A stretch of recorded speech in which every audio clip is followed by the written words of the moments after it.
गणेशाय नमः।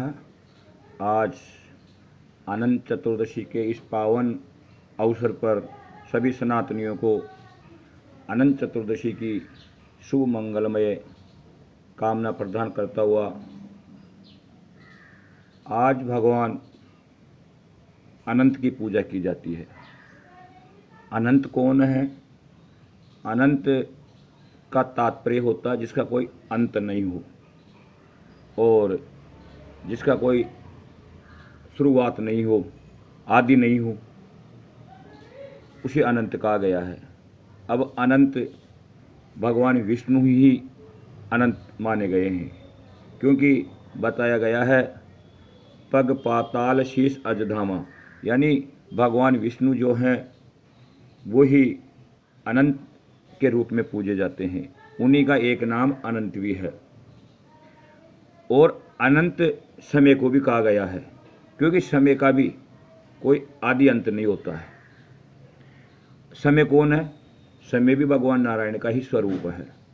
अतः भाद्रपद शुक्ल चतुर्दशी के दिन इस उत्सव को मनाना चाहिए और इस उत्सव की भगवान अनंत की पूजा करके प्रार्थना करनी चाहिए कि नमस्ते देव देवेश, नमस्ते धरणीधरः, नमस्ते सर्वनागेन्द्रः, नमस्ते पुरुषोत्तमः। इस प्रकार भगवान विष्णु की जो शेष नाग स्वरूपी जिनके अनेक फण हैं, ऐसे नाग की स्थापना करके जो शेष नाग है वो भी भगवान विष्णु के ही अवतार हैं और अनंत उनके फण है, मुख है, इसलिए उनको अनंत कहा गया है। तो आज भगवान अनंत की पूजा होती है। ऐसी कथा मिलती है स्कंद पुराण के अंदर कि पूर्व काल में एक सुमंत नाम के ब्राह्मण थे और उनकी पत्नी का नाम था दीक्षा। दीक्षा के एक कन्या हुई जिसका नाम रखा गया सुशीला। जो सुशीला कुछ बड़ी हुई और सुमंत नाम के जो ब्राह्मण थे उनकी पत्नी दीक्षा का देहांत हो गया और देहांत हो जाने के कारण कुछ समय पश्चात पत्नी के विरह से दुखी होकर सुमंत ब्राह्मण ने एक कर्कशा नाम की स्त्री से विवाह कर लिया। उस स्त्री का नाम जैसा था वैसा ही उसका स्वभाव भी था। उसने जो कन्या थी सुशीला वो बड़ी होती गई और कौंडिन्य नाम के ब्राह्मण के साथ उनका विवाह तय कर दिया। लेकिन कर्कशा उस कन्या को लेकर के बड़ी दुखी रहती थी और जब सुमंत नाम के ब्राह्मण ने उनका विवाह किया तो कर्कशा ने दहेज के रूप में उनको कुछ न दे करके कुछ ईंट एवं पत्थरों के टुकड़े उनके यहाँ बांध करके उनको विदा कर दिया कि मेरे पास तो कुछ भी नहीं है देने को, आप यही लेके चले जाओ। ऐसा अपमान देख करके कौंडिन्य जो ऋषि थे बड़े दुखी हुए, लेकिन अपनी सुशीला नाम की पत्नी को लेकर के वहाँ से वो विदा हो गए। रास्ते में चलते हुए एक जंगल के अंदर उनको रात्रि हो गई और वहीं रात्रि विश्राम करने का उन्होंने निश्चय किया।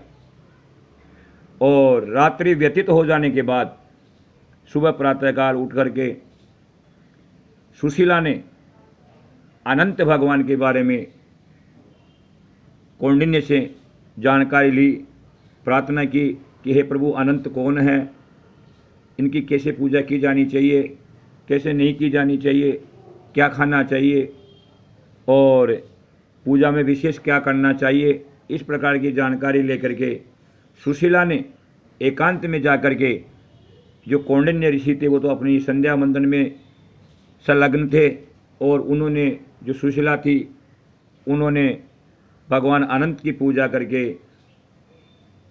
एक अनंत का डोरा होता बनाया जाता है जिसमें 14 गांठ लगानी पड़ती है।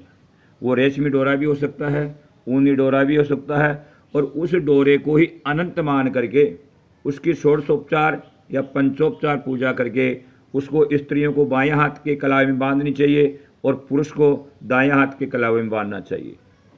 तो सुशीला ने ऐसा ही किया और जब कौंडिन्य ऋषि को पता लगा कि तूने ये कौन सा डोरा पहन रखा हाथ में, ये क्या है और तू मेरे अलावा किसकी पूजा करती है, बड़े दुखी हुए और उस डोरे को निकाल के हाथ में से बाहर डाल दिया। इस प्रकार अनंत भगवान का अपमान हो जाने के कारण कौंडिन्य ऋषि एवं जो सुशीला थी उनका जीवन कष्टमय हो गया, नाना प्रकार के कष्टों उनको झेलने पड़े। जब एक दिन कौंडिन्य मुनि बड़े दुखी होकर के अपनी पत्नी सुशीला से कहते हैं कि हे सुशीले, ऐसा कौन सा अपराध हमसे हुआ है जिसके कारण इतने कष्ट हमको उठाने पड़ रहे हैं। सुशीला कहती है कि हे भगवान, आपने अनंत भगवान का अपमान किया है और अनंत भगवान के अपमान के कारण ही ये जो कष्ट हैं हमको मिल रहे हैं। कौंडिन्य मुनि ने पश्चाताप किए और अनंत भगवान की खोज के लिए जंगल में निकल पड़े। जाते जाते उन्होंने अन्न और जल ग्रहण नहीं किया था। संयोगवश वो रात्रि को सो रहे थे और सोते हुए उन्होंने अनंत भगवान के दर्शन प्राप्त किए। अनंत भगवान कहते हैं कि हे ब्राह्मण, तूने मेरा अपमान किया है, इस कारण इतने दुख उठाने पड़े हैं और आज अनंत चतुर्दशी है, आज तेरे को व्रत के साथ मेरी पूजा करनी चाहिए।